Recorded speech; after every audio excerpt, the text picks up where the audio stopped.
Good morning and welcome to Mindset Mondays with DTK. This is episode number 146 in an ongoing series of live broadcasts designed for folk with a growth mindset or those who'd like to create one, and crafted for folk who are dedicating to getting better at being who they are at their core. And they're not distracted merely by getting better at doing what they do. One lesson we've all learned is that the latter is a logical extension of the former. Get better at being who you be, and you get better at doing what you do. Interesting week.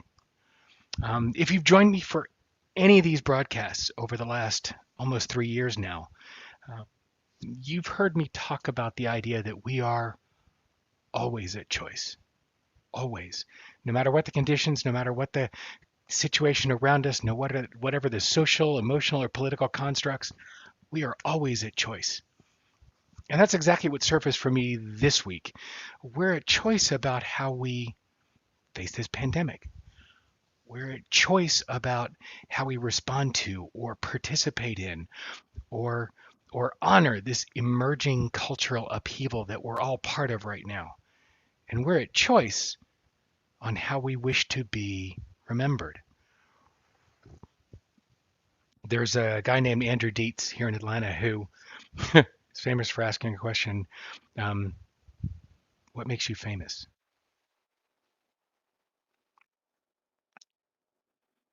And that question popped up for me today. It's interesting. Although novelist Lionel Shriver, her quote is originally specific to the United States.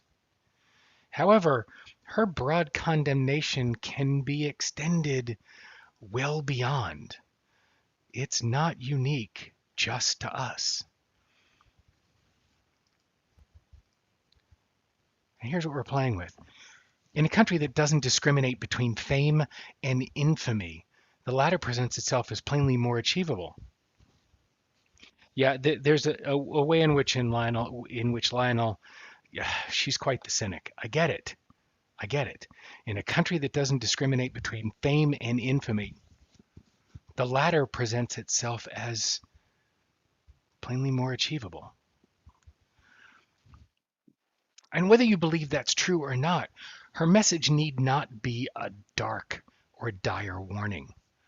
I choose to read it and lean into the positive, to take that high road, to choose to actually, for it be the high road to be that path of ease and flow, the easier way to go. Just because the author says that infamy or the low road is more achievable doesn't mean that we need to make that the default outcome. Easy is different than easeful. A path that's full of ease is not necessarily easy. This reminds me of A Tale from the Cherokee Nation. It's the concept that there are two wolves within. And as the story goes, a Cherokee grandfather is teaching his grandson about life. Said, a fight is going on inside me, he says to the boy, and it's a terrible fight between two wolves.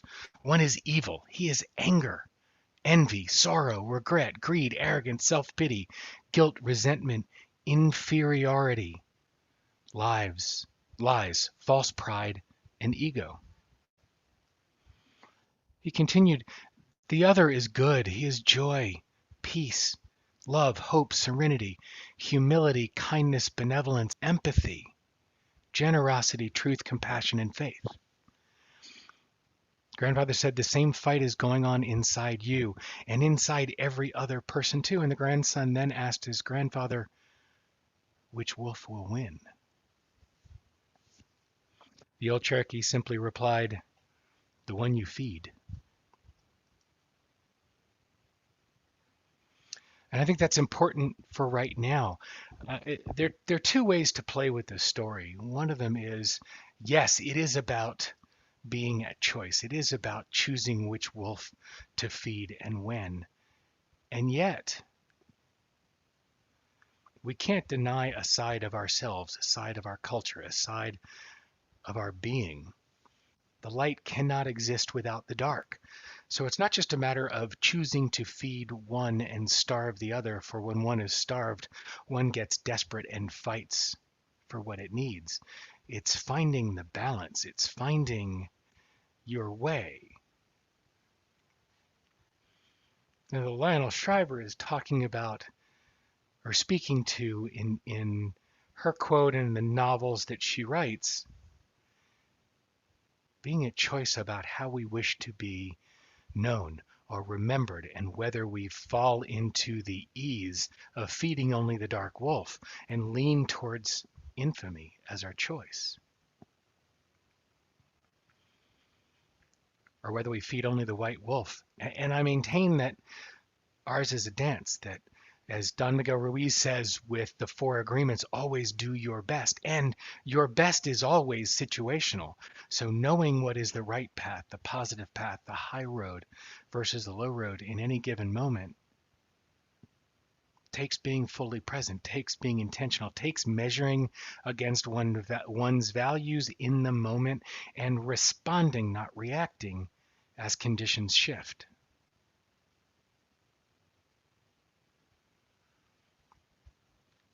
And judging past behavior based on the conditions and what we knew at the time, and not judging past behavior and past choices based on what we know now and what the conditions are now. So not only is this the opportunity to play with being at choice, it's also and always the opportunity to play with how are we judging ourselves? How are we voting on who we are and how we're being? How are we being in relationship to ourselves? And this is the piece, again, in a country, in a world that doesn't discriminate between fame and infamy. Both are ways to be known. The latter, infamy, presents itself as plainly more achievable. How do you want to be remembered? Forget remembered. How do you want to be known right now? What are you choosing as you move through your world? What are you choosing in the moment? How are you choosing to be and to be known? And what is it that you measure your behavior against?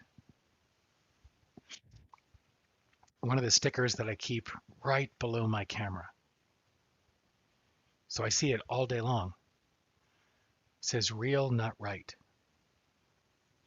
It's interesting how often I find myself in my head wound up around the idea of getting things right. And the mental game that I play is, oh, no. I don't mean right for some ethereal global standard. I mean right for me. Yeah, no, that's a mental game. Right is a measure that's not internal. Right is a measure that's external, no matter what mind games and word games you play. Real is true. It doesn't have to be right, it has to be real. And so when I pair that or look at this quote through that lens, when I look at Lionel's idea that infamy presents itself as plainly more achievable, I look at, well, when we lean into what's real, what's true for ourselves,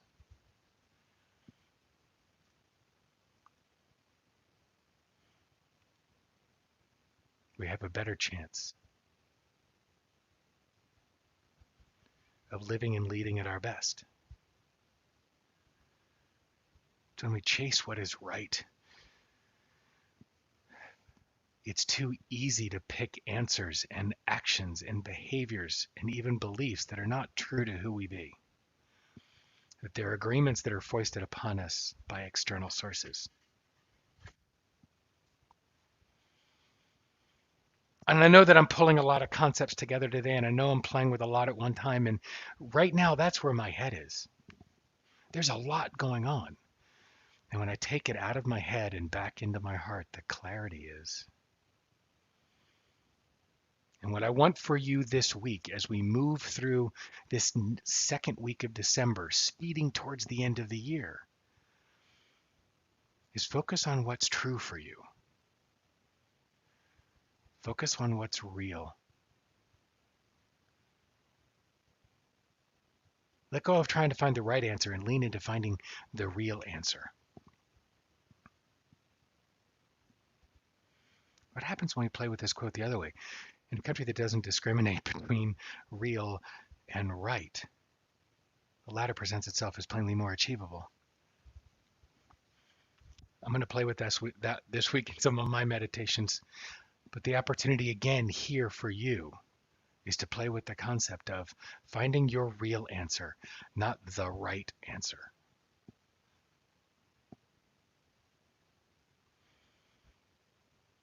And the question to play with, to stay with her quote today, is what are you choosing? How will you choose to be known? How will you choose to be remembered? What will you choose your impact to be? Will you lean towards fame or infamy? Will you lean towards what's real or will you lean towards what's right? And I'd love you to share in the conversation what's coming up for you as you play with that this week. Come to the private Facebook group, facebook.com/groups/Mindset Mondays. And as always, come to mindsetmondayswithdtk.com to learn more about the book and the Rewire Framework, which is how we take learning and through a set of immediately actionable steps to make that learning lasting and meaningful. So between now and next week, what mindset will you choose?